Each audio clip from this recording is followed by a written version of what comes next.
Assalamualaikum warahmatullahi wabarakatuh. Perkenalkan, nama saya Syafira Handayani dengan NIM 2431407011111101 dari kelas T3G. Pada kesempatan kali ini, saya akan mempresentasikan tugas UAS dari mata kuliah Jaringan Komputer dengan yang berjudul Analisis Rancangan Infrastruktur Jaringan dari kampus UB1 dan UB2. Nah, di slide pertama ini berisikan studi kasus dan tipologi. Untuk UB1 itu, dia berfungsi sebagai core network atau pusat jaringan yang mengelola seluruh distribusi alamat IP di daerah kampus. UB1 ini menjadi lokasi utama bagi server-server kritikal seperti sistem informasi akademik dan layanan internal lainnya.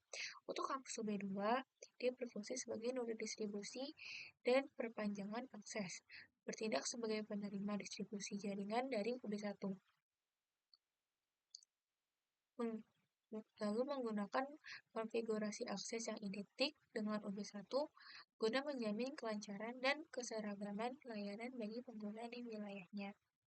Selanjutnya, problem solving. Jadi problem solvingnya sendiri itu, saya merancang tipologi jaringan yang tepat dan handal agar sistem dapat beroperasi secara aman antara kampus UB1 dan UB2. Melakukan pengelolaan jaringan untuk memastikan lalu lintas data mahasiswa tidak mengganggu kinerja dan akses ke server siakat. Selain itu dilakukan pengaturan serta pembagian alamat IP bagi setiap host di lokasi yang berbeda agar komunikasi jaringan berjalan efisien dan terstruktur. Yang pertama di sini ada subnetting UB1. Pada subnetting UB1 ini kita melihat konfigurasi pengamatan IP di lokasi kampus UB1 yang berfungsi sebagai pusat data dan gateway utama. Di sini terdapat core router dengan IP backbone yaitu 10.10.10.1 yang akan menjadi pusat seluruh rute jaringan. Selain itu, kampus UB1 menampung server-server krusial seperti server siakat, server admin, server keuangan, server backup, yang dimana masing-masing menggunakan segmen IP 192.168.10.x. Terakhir, koneksi internet disuplai melalui link ISP Moretelindo yang menggunakan IP publik untuk menghubungkan seluruh jaringan keluar. Pada slide kedua ini, ada subnetting untuk kampus UB2. Fokus utama dari subnetting kampus UB2 di sini adalah distribusi akses bagi pengguna di berbagai gedung. Dan di sini menggunakan distributor router sebagai jembatan penghubung kembali ke kampus UB1 melalui IP backbone-nya yaitu 10.10.10.2. Untuk mengakomodasikan jumlah pengguna yang besar, di sini saya membagi jaringan ke dalam 3 area utama, yaitu dari gedung vokasi, gedung Fikes, dan gedung FKH. Setiap gedung diberikan alokasi subnet dengan prefiks 20 yang mampu menampung hingga 4.000 host, guna memastikan skalabilitas jaringan di kemudian hari agar tetap terjaga. Selanjutnya itu ada routing dari kampus UB1 ke kampus UB2. Di sini menjelaskan bagaimana data bergerak di dalam tipologi melalui 2 jalur komunikasi utama. Yang pertama itu ada akses server. Ketika host user di kampus UB2 ingin mengakses aplikasi akademik atau admin, trafik akan dikirim dari distribusi router menuju core router lalu diteruskan ke server tujuan. Yang kedua itu ada akses internet. Untuk aktivitas browsing atau download, trafik dari user akan diarahkan melalui core router menuju jalur keluar utama yaitu ISP Moretelindo Hal ini memastikan kontrol trafik internet terpusat pada satu gerbang keamanan. Itu ada PPTP atau VPN atau remote access.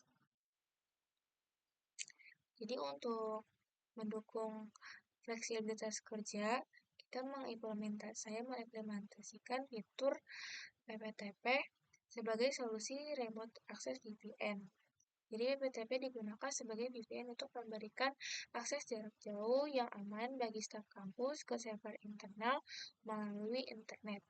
Server PPTP ditempatkan pada core router kampus 1 sehingga staf dapat mengakses server siaran, administrasi, keuangan, dan backup tanpa harus berada di dalam kampus. Akses VPN ini menggunakan pool IP khusus 192.168.10.1 sampai 192.168.10.20 agar traffic staf tidak terpisah dan tetap terkontrol. Selanjutnya itu ada firewall. Penerapan firewall berfungsi sebagai lapisan keamanan utama untuk melindungi server siakat dan admin dari akses tidak sah yang berasal dari internet. Dengan pembatasan akses manajemen router hanya untuk IP internal tertentu serta penerapan HCL pada server sensitif. Keamanan data kampus dapat terjaga dan risiko penyalahgunaan akses oleh pihak yang tidak berwenang dapat diminimalkan. Bandwidth limiter. Penerapan bandwidth limiter bertujuan untuk mengatur distribusi jaringan agar penggunaan internet lebih terkontrol dan adil sesuai kebutuhan masing-masing unit. Server pusat kampus 1 dan VPN admin mendapatkan alokasi khusus untuk memastikan akses layanan kritis seperti siakat, administrasi, dan pemeliharaan jaringan tetap stabil dan tidak terganggu. Sementara itu, alokasi wilayah bandwidth yang lebih besar pada gedung vokasi, Fikes, dan MKH ditunjukkan untuk melayani ribuan pengguna di kampus 2 secara optimal. Dengan pembagian ini, trafik pengguna umum tidak mengganggu layanan penting, sehingga kinerja jaringan menjadi lebih stabil, aman, dan efisien. Begitu itu ada arsitektur Internet Exchange dari lokal dan global. Arsitektur Internet Exchange atau yang biasa disebut IXP adalah infrastruktur basic atau titik temu di mana berbagai penyedia layanan ISP, operator seluler, dan penyedia konten seperti Google, Netflix, atau CDN saling terhubung untuk bertukar trafik data secara langsung. Tanpa adanya IXP, data kita harus berputar jauh melalui jaringan pihak ketiga yang biasanya lebih lambat dan mahal. Nah, jadi IXP itu terbagi beberapa. Yang salah satunya itu ada IPGE atau yang biasa disebut Asosiasi Penyelenggaraan Jasa Internet Indonesia. Itu berperan dalam menyediakan alokasi alamat IP termasuk blok IP publik yang digunakan oleh core router serta pemberian nomor ASN bagi ISP seperti Moretelindo. Yang kedua itu ada NIP atau NIP Telkom atau yang disebut gerbang internasional. NIP Telkom berperan sebagai jalur utama yang menghubungkan jaringan nasional ke internet global. Melalui infrastruktur ini, jaringan kampus dapat terhubung ke berbagai titik internasional seperti Singapura, Hong Kong, hingga California, sehingga memungkinkan akses ke layanan dan konten yang berada di luar negeri secara stabil dan terintegritas. Yang terakhir itu ada Content Delivery Network (CDN). Content Delivery Network (CDN) merupakan kumpulan server berskala besar memiliki penyedia layanan global seperti Google, Facebook, maupun CDX yang ditempatkan di dalam negeri, termasuk di Indonesia. Untuk mendekatkan konten ke pengguna dengan memanfaatkan CDN lokal, aktivitas online, pengguna kampus menjadi lebih efisien dan responsif, khususnya layanan streaming dan akses konten sosial. Itu dia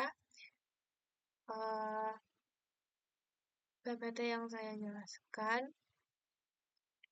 Jika ada kekurangan dan kesalahan, mohon dimaafkan. Terima kasih atas perhatiannya. Wassalamualaikum warahmatullahi wabarakatuh.